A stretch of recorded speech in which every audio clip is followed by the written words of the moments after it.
Desiree Mullins. Check out my YouTube channel, Desiree Mullins. And I'll read Grinch by Dr. Seuss. Bye. Every who down in Whoville liked Christmas a lot. But the Grinch, who lived just north of Whoville, did not. The Grinch hated Christmas, the whole Christmas season. Now please don't ask why. No one quite knows the reason. It could be his head wasn't screwed on just right. It could be, perhaps, that his shoes were too tight. But I think that the most likely reason of all may have been that his heart was 2 sizes too small. But whatever the reason, his heart or his shoes, he stood there on Christmas Eve, hating the Whos, staring down from his cave with a sour, grinchy frown at the warm, lighted windows below in their town, for he knew every Who down in Whoville beneath was busy now hanging a mistletoe wreath. And they're hanging their stockings, he snarled with a sneer. Tomorrow is Christmas, it's practically here. Then he growled with his Grinch fingers nervously drumming. I must find some way to stop Christmas from coming, for tomorrow he knew. All the Who girls and boys would wake bright and early. They'd rush for their toys. And then, oh the noise, noise, noise, noise. That's one thing he hated. The noise, noise, noise, noise. Then the Whos, young and old, would sit down to a feast. And they'd feast, and they'd feast, and they'd feast, feast, feast, feast. They would feast on Who pudding and rare Who roast beast, which was something the Grinch couldn't stand in the least. And then they'd do something he liked least of all. Every Who down in Whoville, the tall and the small, would stand close together with Christmas bells ringing. They'd stand hand in hand, and the Whos would start singing. They'd sing, and they'd sing, and they'd sing, sing, sing, sing. And the more the Grinch thought of this Who Christmas sing, the more the Grinch thought, I must stop this whole thing. Why, for 53 years I've put up with it now. I must stop this Christmas from coming. But how? Then he got an idea, an awful idea. The Grinch got a wonderful, awful idea. I know just what to do, the Grinch laughed in his throat, and he made a quick Santa Claus hat and a coat, and he chuckled and clucked, what a great Grinchy trick, with this coat and this hat, I look just like Saint Nick. All I need is a reindeer, the Grinch looked around, but since reindeer are scarce, there was none to be found. Did that stop the old Grinch? No, the Grinch simply said. If I can't find a reindeer, I'll make one instead. So he called his dog Max, then he took some red thread, and he tied a big horn on the top of his head. Then he loaded some bags and some old empty sacks on a ramshackle sleigh, and he hitched up old Max. Then the Grinch said, Giddy up! And the sleigh started down towards the homes where the Whos lay a snooze in their town. All their windows were dark, quiet snow filled the air. All the Whos were all dreaming sweet dreams without care. When he came to the first little house on the square, this is stop number 1, the old Grinchy Claus hissed, and he climbed to the roof, empty bags in his fist. Then he slid down the chimney, a rather tight pinch, but if Santa could do it, then so could the Grinch.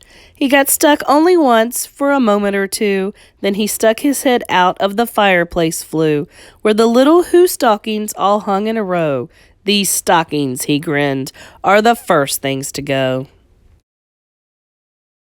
Then he slithered and slunk, with a smile most unpleasant, around the whole room, and he took every present, pop guns and bicycles, roller skates, drums, checkerboards, tricycles, popcorn, and plums, and he stuffed them in bags. Then the Grinch very nimbly stuffed all of the bags, one by one, up the chimbley. Then he slunk to the icebox. He took the Who's feast. He took the Who pudding. He took the roast beast. He cleaned out that icebox as quick as a flash. Why, that Grinch even took their last can of Who hash. Then he stuffed all the food up the chimney with glee. And now, grinned the Grinch, I will stuff up the tree. And the Grinch grabbed the tree, and he started to shove. Then he heard a small sound like the coo of a dove. He turned around fast, and he saw a small Who, little Cindy Lou who was not more than 2. The Grinch had been caught by this tiny Who daughter, who'd got out of bed for a cup of cold water. She stared at the Grinch and said, "Santa Claus, why? Why are you taking our Christmas tree? Why?" But you know, that old Grinch was so smart and so slick, he thought up a lie, and he thought it up quick. "Why, my sweet little tot," the fake Santa Claus lied, "there's a light on this tree that won't light on one side. So I'm taking it home to my workshop, my dear. I'll fix it up there, then I'll bring it back here." And his fib fooled the child. Then he patted her head, and he got her a drink, and he sent her to bed. And when Cindy Lou Who went to bed with her cup, he went to the chimney and stuffed the tree up. Then the last thing he took was the log for their fire. Then he went up the chimney himself, the old liar. On their walls he left nothing but hooks and some wire. And the one speck of food that he left in the house was a crumb that was even too small for a mouse. Then he did the same thing to the other Who's houses, leaving crumbs much too small for the other Who's mouses. It was 1/4 dawn, all the Who's still abed, all the Who's still a snooze, when he packed up his sled. Packed it up with their presents, the ribbons, the wrappings, the tags and the tinsel, the trimmings, the trappings.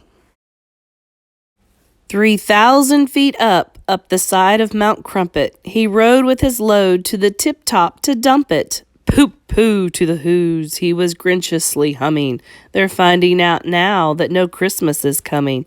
They're just waking up, I know just what they'll do. Their mouths will hang open a minute or two. Then the Who's down in Whoville will all cry, "Boo-hoo!"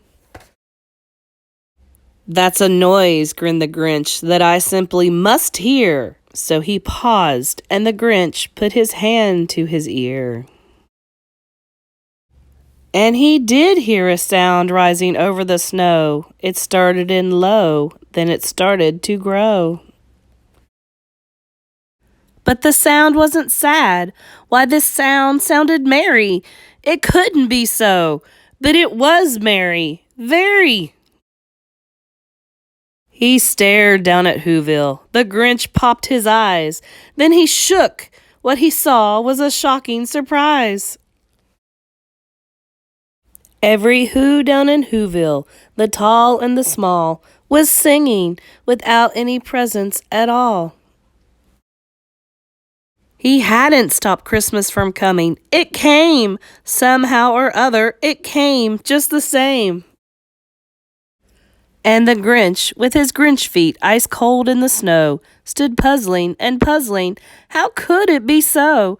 It came without ribbons. It came without tags. It came without packages, boxes, or bags. And he puzzled 3 hours till his puzzler was sore. Then the Grinch thought of something he hadn't before. Maybe Christmas, he thought, doesn't come from a store. Maybe Christmas, perhaps, means a little bit more. And what happened then? Well, in Whoville they say that the Grinch's small heart grew 3 sizes that day. And the minute his heart didn't feel quite so tight, he whizzed with his load through the bright morning light, and he brought back the toys and the food for the feast, and he He himself, the Grinch, carved the roast beast. Thank you, Desiree, for requesting this book. Make sure you check out our Dr. Seuss playlist for other Dr. Seuss books. And, of course, make sure to subscribe to listen to all of our books.